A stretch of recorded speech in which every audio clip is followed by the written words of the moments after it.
ვიდრე სტუმრებთან ვისაუბრებთ უშუალოდ ცარალიძეს მკვლელობის საქმეზე ქრონოლოგიურად გავიხსენოთ რა მოხდა 2017 წლის 1 დეკემბერს მთელი ამ ხნის განმავლობაში დია მამისეიშვილი მუშაობდა ამ საქმეზე და მან იცის ყველა დეტალი. დია გვერდება ახლა სტუდიაში. მოგესალმებით დია.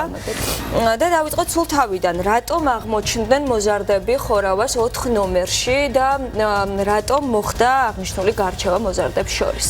თავ ყველაფერი დაიწყო 2017 წლის 1 დეკემბერს, როდესაც 51 სკოლაში უფროს კლასელებსა და უმცროს კლასელებს შორის მოხდა სიტყვიერი დაპირისპირება, თუმცა ალბათ ვერავინ იფიქრებდა, რომ აღნიშნული დაპირისპირება იმ მასშტაბებს შეიძენდა, რასაც ბოლო წლების განმავლობაში ჩვენ ვხედავთ.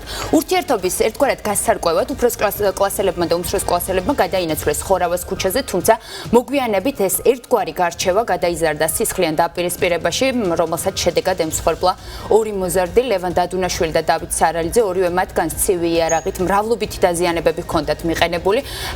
ლევან დადუნაშვილი უშუალოდ შემთხვევის ადგილზე გარდაიცვალა, რაც შეეხება დათუნა სარალიძეს, ის საავადმყოფოში მეორე დღეს გარდაიცვალა. ამის შემდგომ უკვე იყო გამოძიება და უკვე აშკარა იყო, რომ საქმე ძალიან დიდ მასშტაბებს იძენდა. შინაგან საქმეთა სამინისტრომ დააკავა ორი პირი განზრახ მკვლელობის ბრალდებით გჯ და გბ. ამ ინციდენტში და ამ სისხლიან გარჩევაში უნდა ითქვას, რომ ყველა მონაწილე პირი იყო არასრულწლოვანი, როგორც დაღუპულები, ასევე საქმეში ახლა მსჯავრდებული სტატუსით მოსარგებლე პირები არიან არასრულწლოვნები და შესაბამისად მსჯავრდებულებს იცავს არასრულწლოვანთა მართლმსაჯულების კოდექსი. რაც შეეხება უშუალოდ სამართლებრივ რეაგირებას, მომხდარიდან იმავე დღეს დააკავეს გბ არასრულწლოვანი, ხოლო მეორე დღეს ორდღიანი ძებნის შემდეგ სამართალდამცველებს საკუთარი ნებით და ოჯახის გადაწყვეტილებით ჩაბარდა გჯ. ამ ყველაფერში აქტუალური და მთავარი ის არის, რომ ორივე დაკავებულს გამოძიება განზრახ ჯგუფურად ჩადენილ მკვლელობას ედავებოდა და საქალაქო სასამართლოშიც სწორედ ამ მუხლის დარღვევას ედავებოდა. სახელმწიფო ბრალდება მაშინ, ჯერ კიდევ მაშინ ბრალდებულებს, თუმცა საქალაქო სასამართლომ არ გაიზიარა პროკურატურის არგუმენტაცია და პირველი ინსტანციის სასამართლომ თქვა, რომ გჯ-ს შემთხვევაში ადგილი ჰქონდა დავით სარალიძის მკვლელობის მცდელობას, ხოლო რაც შეეხება გბ-ს, მას მხოლოდ ლევან დადუნაშვილის განზრახ მკვლელობა დაუმტკიცდა. ყველას გვახსოვს ეს დღე და გამწარებული ზაზა სარალიძე, რომელიც ამბობდა, რომ ბავშვი მყავს მკვდარი, მაგრამ აღმოჩნდა, რომ არ არსებობს მკვლელი. თავდაპირველად საინტერესო ფაქტორია ისიც, რომ საქმის გამოძიება დაიწყო შინაგან საქმეთა სამინისტრომ, თუმცა შემდეგ გადაიბარა პროკურატურამ და შემდგომ კვლავ უკვე ჩაერთო საქმეში გიორგი გახარიას უწყება. რატომ მოხდა ასე და რა შედეგი დადო გამოძიება?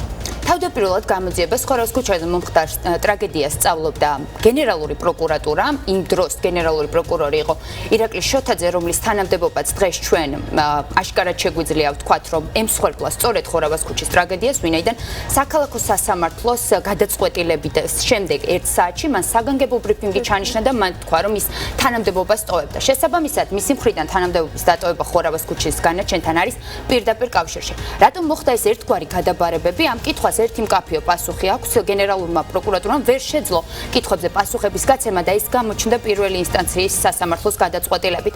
შემდეგ უკვე შინაგან საქმეთა სამინისტრო ერთგვარად ცდილობდა, რომ ამ დაგროვილ კითხვებზე მას მოეპოვებინა პასუხები და სწორედ ამის გამო უკვე გახარიას უწყებამ გადაიბარა გამოძიება, თუმცა მთავარი კითხვა დარჩა და დღემდე ეს წელიწად ნახევრის შემდეგაც უპასუხოა, ვინ მოკლა დავით სარალიძე. ამ კითხვაზე პასუხი ვერც გენერალურმა პროკურატურამ, უფრო სწორად ვერც შინაგან საქმეთა სამინისტრომ ვერ მოიპოვა და შესაბამისად საქალაქო სასამართლოს გადაწყვეტილებით ეს კითხვა დარჩა ღია. რამდენად შეიძლება ეს მოცემულობა დღეს იმ შემთხვევაში თუ იქნება სააპელაციო სასამართლოს გადაწყვეტილება, ამის თქმა წინასწარ უცნობია, თუმცა მთავარი ამ საქმეში, ამ სისხლიან ტრაგედიაში არის სწორედ ის, რომ არსებობს მკვლელი, არსებობს გარდაცვლილი, მოკლული, თუმცა არ არსებობს იდენტიფიცირებული მკვლელი. უნდა აღინიშნოს ალბათ ისიც, რომ ეს ყველაფერი პროცესები, როდესაც პროკურატურიდან შინაგან საქმეთა სამინისტროში გადაიბარეს, ასე ვთქვათ, საქმე, მიდიოდა მასშტაბური აქციების ფონზე. საქმეს აქვს მრავალი ეპიზოდი, 10-მდე პირია პასუხისგებაში მიცემული. ვინ რა ბრალდებით არის წარმოდგენილი, ასე ვთქვათ. და რატომ გაჩნდა კითხვები, რომ უფრო მეტი დამნაშავეა, ვიდრე გამოძიებას ყავს რეალურად იდენტიფიცირებული?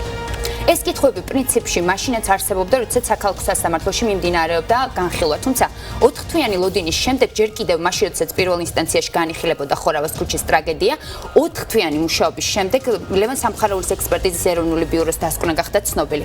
26 გვერდიანმა დოკუმენტმა გააჩინა უფრო მეტი კითხვა, ვიდრე პასუხები, ვინაიდან 26 გვერდიან დოკუმენტში საუბარი იყო იმის შესახებ, რომ ცივი იარაღით მიყენებული დაზიანების პარამეტრები ხშირ შემთხვევაში არ ესადაგებოდა იმ დანის პარამეტრებს, რომელიც ამოღებული იქნა დანაშაულის ადგილიდან და ასევე ახლა უკვე მსჯავრდებულების მხრიდან. როგორც თეო შენ უკვე აღნიშნე, საკმაოდ ბევრი ეპიზოდი აქვს ხორავას ქუჩას და ამ კუთხითაც არის ეს საქმე გამორჩეული გარდა იმ ტრაგედიისა და იმ შინაარსისა, რის გამოც მაყურებლისთვის ეს ინციდენტი კარგად არის ცნობილი. ამ დროისთვის არსებობს რამდენიმე ეპიზოდი. ერთი არის მთავარი მკვლელობის ეპიზოდი, რომელზეც დღეს უკვე მეორე ინსტანციამ უნდა თქვას საკუთარი გადაწყვეტილება, რაც შეეხება კიდევ ერთ ეპიზოდს.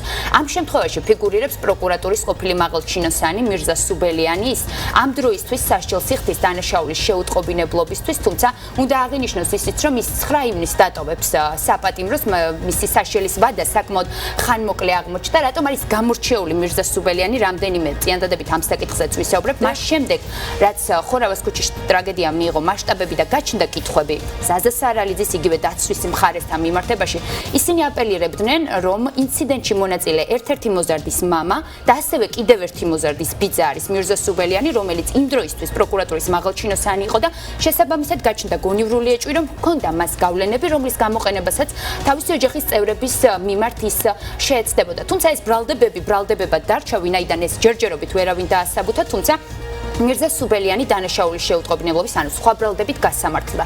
რაც შეეხება კიდევ ერთ ეპიზოდს, ეს უკავშირდება დღლს არასრულ ხლომას, რომელიც იმყოფებოდა ხორავას ქუჩაზე, თუმცა გამოძიებით დადასტურდა, რომ ის უშუალოდ სისხლიან გარჩევაში არ მონაწილეობდა, მას ედავება გამოძიება ცრუ ჩვენების მიცემას და სწორედ ამ ბრალდებით გასამართლდა.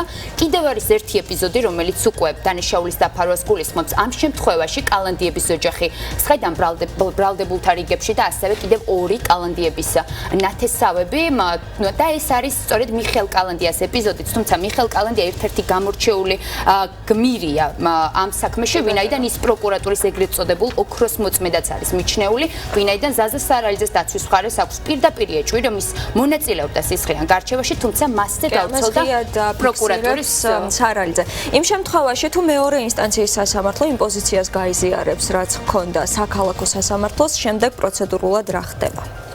იმ შემთხვევაში თუ მეორე ინსტანციის სასამართლო იტყვის, რომ განზრახ ჯგუფურად კვლელობას ჰქონდა ადგილი და ამით პროკურატურის პოზიცია დამტკიცდება, ეს არ იქნება დასასრული. ყოველ შემთხვევაში ჩვენ ვესაუბრეთ მხარებს და ისინი მტკიცედ აცხადებენ, რომ ამით სამართლებრივი დავის მხოლოდ ერთი ეტაპი დასრულდება, ვინაიდან ისინი ამტკიცებენ, რომ წინ არის უზენაესი სასამართლო, სადაც ისინი მზად არიან, რომ პროცედურულად იდაონ საკუთარი სიმართლის დასამტკიცებლად, თუმცა იმ შემთხვევაში თუ უარი იქნება ასევე უზენაესი სასამართლოს მხრიდან და ისინი ვერ მიიღებენ გამომართლებელ განაჩენს, ყოველ შემთხვევაში ეს არის მათი მოლოდინი.